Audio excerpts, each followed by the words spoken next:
Nagluluto po kami ng aming babaunin, preparation sa aming going to Bicol.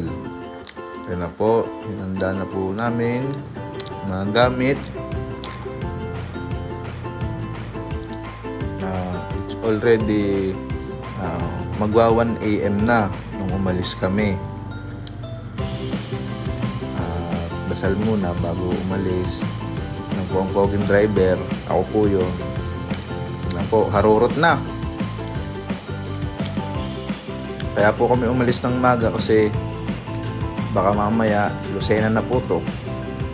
Mag-traffic sa Atimonan. Bali nasa Lucena na po kami. Around mga 3 to 4 AM. Yan nga po ang traffic sa Atimonan papuntang Bituang Manok. Ala, nakita nyo po ako dyan ay sumalubong na din. At yan na po ang pagbilaw na sinasabing traffic din. Pero konti lang.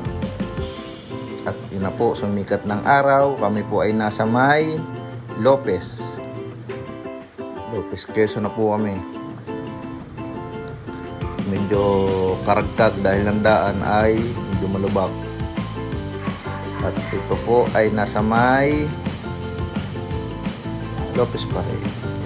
Yan po yung traffic sa may ginagawang Skyway daw. At lumabas po kami ng bypass sa may Lopez. Doon po kami dumaan. Yan po, medyo traffic kasi nga may ginagawang bypass. Yung ano pala, yung Skyway na po ang gateway to Bicolandia. Tigil muna kami saglit at picture muna.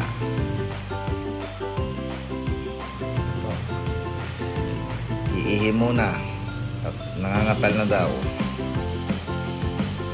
Napo, wala nga yung asawa. Ayun na nga, kami tumigil na at gutom na daw. Para makatipid kami po ay nag-ano na lang. Kay alin lang yung Jollibee. Ito na nga, mual pa. Hoy, mga batang are. Kapatid ko yun, yung nasa gitnang kalbo. Yung kapatid ko, yun, yung aking, yung kapatid din na, Yogmuts. Kakapugin ng driver na are. Sino katabi ko yun? Ay, asawa ko pala. Po at G11 na kami nakarating sa may San Fernando, Naga City, Camarines Sur. Diyan na po, kami po ay welcome at talagang napakainit ng pagsalubong sa... Ala! Di natulog na. Kakain pa eh. Yeah. Yan na nga. Sinasabi. Ang matindihang pananghalian. Laing, tsaka pineritong isda. Pakasarap. Kaya na nga, kami ay pupunta muna sa aming tutuluyan. Kaya nga yung ina. Yan mong timbulan. Po, at kami nagpahinga. Pagigising lang namin, kape. Yan lang po. Siyempre, sa probinsya, hindi mawawala ang tungga. Ano po ay tigib muna at liligo. Yan na po ang aming day 1. At dito na po namin dito sa Bicol at kami naman po ay pupunta ng Sorsogon. Daan po kami ng Cagsawa Ruins. Yan po. Bypass po uli kami. Labas kami ng bypass ng Naga. Sa may, ang labas na niya ay sa may Pili. Yan po at pasikat ang araw. Medyo matagtag. Kaya po kami nag bypass kasi traffic daw sa Naga sentro. Kaya po bypass kami, labas kami ng Pili na po at medyo naulan-ulan. Malapit na yata kami sa Mayo nito at kami ay nasa may Albay na. So ang ginawa po namin, naulan siya, nagdiretso na kami ng Sorsogon kasi baka mamaya pagbalik namin medyo magpakita na yung mayon. Hindi kasi talaga kita eh. Yan, nasa Ligaw na kami. Naligaw na nga. Tapos yun, enter na kami ng Sorsogon. Ang ganda ng daan sa may Sorsogon. 4 lanes, asfalto pa. Tigil muna kami dito sa may Barangay Bukal-Bukalan. Yan po. Medyo maulap ang kalangitan. At dito kami sa may bypass ng Sorsogon City papunta sa may Boulevard. Yan na po, nag-picture muna. Yan na po ang sa may Baywalk, Sorsogon City. Ito po yung kalsada na nasa may gilid ng dagat.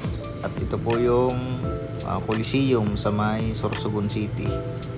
Picture lang. Dami ring napunta kasi nga Holy Week. At kami sana yung mag-SM kaya lang sarado eh. Yan, bili kami ng walis tambo. Mura lang ng walis tambo dito. Parang mga 150 lang. 150, 130. Pero makakatawad ka pa kapag marami kang bibilin. Yun ang po ang bilihan. Tapos, ito na kami. Sa may Kagsawa. Ang aming pinuntahan. At hindi na naulan dito. Pero nung binalikan namin kasi nga naulan eh. Tapos yan, hindi pa rin nagpakita si Mayon. Medyo ika ngayong nakaumbok ay takip pa rin ang ulap. Ano po ang Kagsawa Ruins. Medyo maraming tao kasi nag-uwian yung mga galing probinsya. Yan na po. Dito na rin kami namili nga pala guys ng mga pasalubong namin. Yan, ito yung Kamalig Bypass. Dito yung kalimitang mga pinipicturean ng mga namamasyal dito sa Albay. Kitang-kitang Mayon kaya lang medyo may ulap kaya hindi makita yung kabuuan ng Mayon. Ito na, inabot na kami ng hapon. Pauwi na. Galing sa pamamasyal. Yun o na. Tungga uli, kinabukasan. At pupunta muna kami sa taniman ng aming pinuntahan. Lalarga muna ulit mga masyal. Ito yung aming day 3. Yan nga, si Alain. Nagsungaba kanina, kaya yan ni Gaya, nagsungaba yan. Yan nga, punta kami sa silihan. Yan ang mga gulayan ng aming nadatnan dyan. Maraming kakao, sili, yan. Kasi may wari ko may ano pa din kaming nakita eh. Yung tubig. May parang agbang na may tubig. Si Alin ay tinumpa ka manuno. Turo ka ng turo mama. Si Alin ay pagsalikaw. Napakalikot. Talagang sa loob ng sasakyan nagwawala. Ay, ari pala yung aking Hey, kapatid.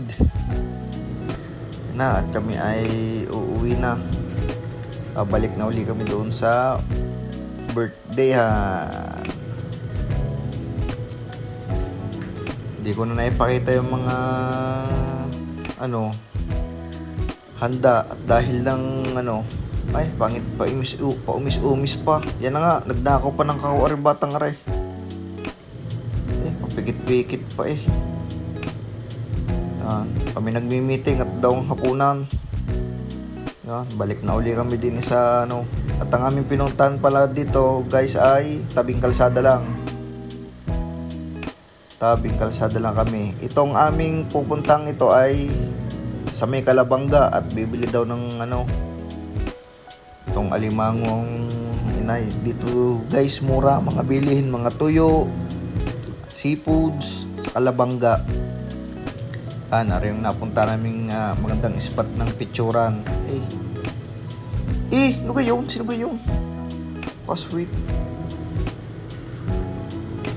Yan na nga. Ay, kaganda ng picturan nga rin. At ang aking inay ay nagpunta sa simbahan. Daan mo na kami simbahan. At ito yung kinalas. Yun. At maraming salamat po sa aming tinuluyan sa Flora family. At kami po'y pinababalik pa daw next year. Sana nga kayo makapunta. Walang trabaho. Salamat po.